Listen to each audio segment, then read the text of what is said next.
Hi, and welcome to this video, which will introduce you to a range of IELTS test questions for you to practice.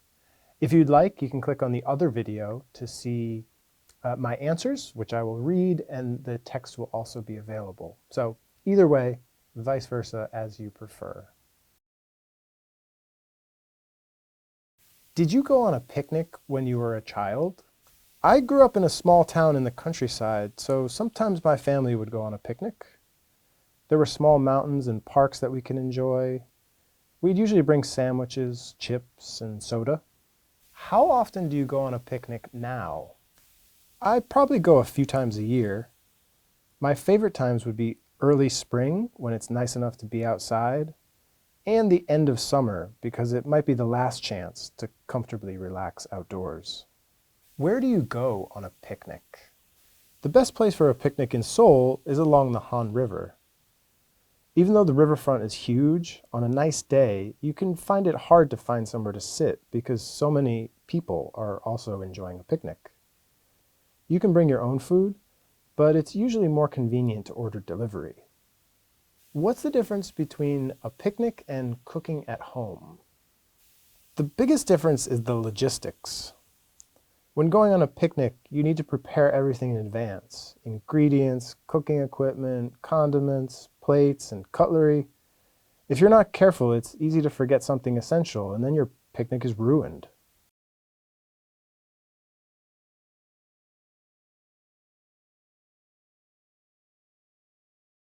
One expensive activity that I enjoy occasionally is international travel. Over the past decade, I've had the chance to take several trips, and each was as enjoyable and rewarding as the last. For instance, I've been lucky enough to explore many of the major cities in Western Europe, and I've also traveled widely in Southeast Asia. I've taken these trips alone, with friends, and with family. Traveling alone is a special thrill because you're free to do whatever you want. Also, by virtue of being alone, I find that I'm more likely to strike up conversation with other travelers. That being said, having a few good friends as travel companions is ideal. I can share my experience, I don't get lonely, and as long as I've picked the right friends to go with, ideally ones with similar tastes, then I always have a good time. I enjoy traveling with family, too, because we're sure to create stories that we'll tell for many years down the road. Almost everything related to international travel is expensive, but the biggest expense is usually airfare. This makes sense as a flight to a faraway destination is likely going to take longer than 10 hours. Thankfully, the service on their longer flights is much better.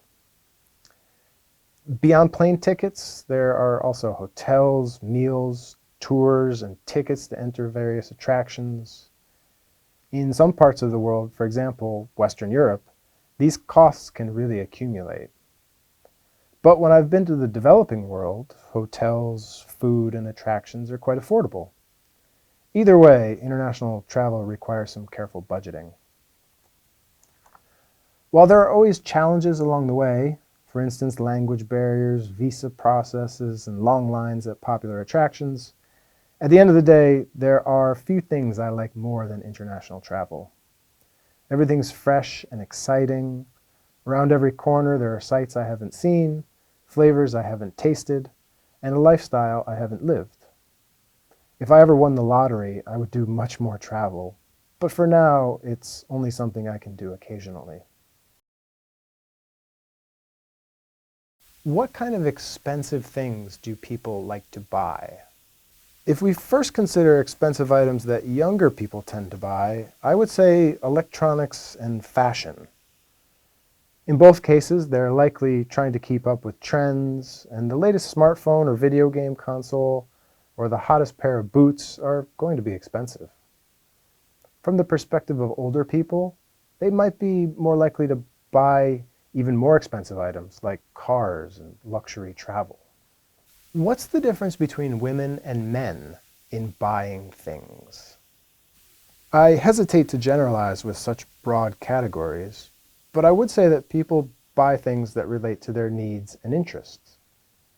For instance, Men and women would need to buy different clothing and body care products. And in their free time, they might pursue different hobbies, all of which require purchases.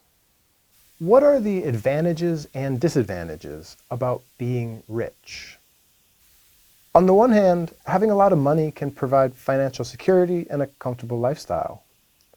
It allows people to travel to exotic destinations, buy expensive cars, and live in luxurious homes. Additionally, having a lot of money can often mean that individuals have access to better healthcare and education, and can afford to provide these opportunities for their children. On the other hand, being rich can lead to isolation and loneliness, as it can be difficult for rich individuals to find genuine friendship and relationships based on mutual interests rather than material possessions. Wealth can also attract unwanted attention and can make individuals a target for crimes. Why are some sports expensive? And are they for everyone? Sports are usually expensive if they require a lot of fancy equipment. One example would be skiing and snowboarding. Not only do you need special winter clothes, but you also need skis or a snowboard, appropriate boots, poles, and helmets. The daily lift ticket can also be pricey. Another similar example is ice hockey. An extensive set of specialized equipment is needed, and the hockey rink is costly to maintain. Given the associated costs, I would say that these sports are not for everyone.